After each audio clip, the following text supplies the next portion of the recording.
Black tar-like stuff is melting on top of the compressor on my Samsung RS21ddsv side-by-side refrigerator.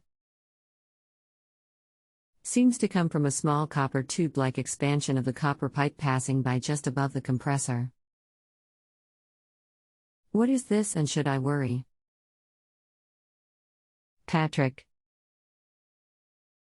Hi, I'm Daniel and I'll be helping you today. I've been repairing white goods for 20 plus years. And currently work for a well-known manufacturer. There's nothing to worry about that. All this is an anti-vibration pad. They wrap it around the pipework to take the vibration out of it when the compressor is pumping the gas around the system. But over time, with the heat the compressor produces, it starts to melt and looks a bit of a mess. But don't worry about it, nearly all fridges do this that have the vibration pad on them. It won't cause any problem to the appliance at all. Regards. Thanks, Salt. Seems logical. Do you happen to know if it is possible to attach water pressure to water inlet on the fridge without having the water filter in place? It is a Samsung side-by-side type with ice cube machine.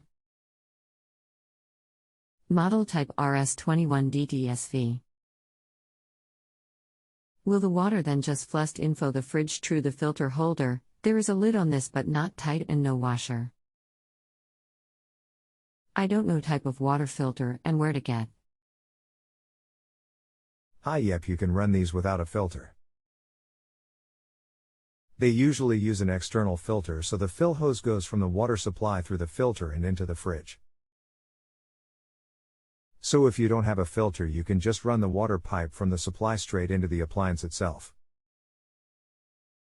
Regards. Great. In Norway our tap water is pure and 100% clean. Do I really then need a filter, internal or external? We never filter our water for any other use. Jarl. Hi, if your water is clear and pure, then no, you don't need a filter. A filter is only used in lime-scaled areas like what we have in parts of the UK. Regards. If you have a home improvement or appliance question and want to chat with an expert, now visit justanswer.com/ythi.